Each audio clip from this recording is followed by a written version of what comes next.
That might sound hyperbolic, but I'm actually completely serious. Toolbox or utility belt monsters are not really seen anymore. Like, other than the monster that we're talking about today, I can think of maybe 2 more. But monsters that provide something for every situation are getting increasingly difficult to come by. And that's what makes Bella Dion so crazy. This video is about Bella Dion, by the way. I really buried the lead on that one. I wanted to make this video because there's a lot of healers out there right now. There's a lot of attack bar boosters too. And then there's Lauren for defense break. But in the Venn diagram of things that I just mentioned, there's not much in that overlap dead center. Unless you count like Chung Pung, even though he doesn't strictly increase your attack bar, but in reducing the entire team's attack bar, did you kind of just gain attack bar?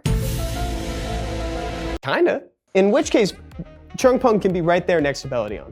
In a world where monsters are built more and more to specialize in something, I think Bella Dion is becoming a hallmark of historic Summoners War monster design. In fact, when I met the head developer of Summoners War way back in like 2018, he cited Bella as his favorite monster. And not Bella the Dark Cannon Girl. The Cannon Girls didn't exist yet. I'm talking about Bella as in Bella Dion. And I mean, a lot can change in 6 years. I mean, heck, I was like,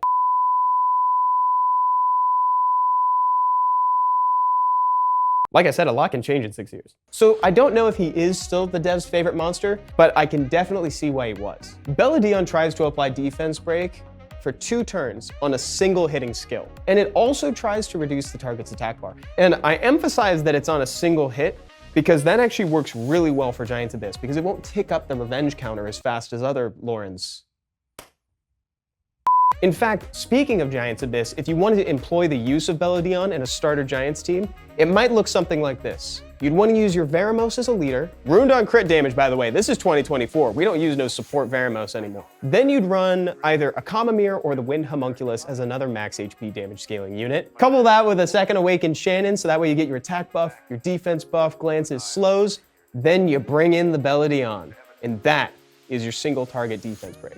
Ruin your Bella so that way it's the fastest on the team to set up the defense break for your damage. Follow up with a Shannon, and then your Rage Veramos. It's just now occurring to me that that's only 4 monsters, so just get creative with the last one. Maybe think about using another max HP damage scaling monster. I mean, you could use Lin, the Light Amazon. All my homies love Lin. Or like Shaman, or you could always just watch the Giant's Abyss hard guide that's on the channel already. That might be a lot cleaner than me just like listing off a bunch of monsters.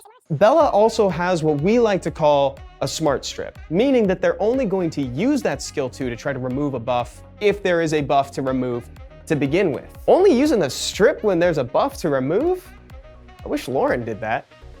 Then he's got an absolutely beefy heal at 35% healed and a 30% attack bar gain. And that's all before skill ups. Now, I'm not even gonna mention Lauren here because, look, I've been talking a lot of shit on Lauren, and it's not right for me to expect that she has a heal. She does a lot. We're all big fans of Lauren. Also, Bella Dion's base speed is absurdly high at 108.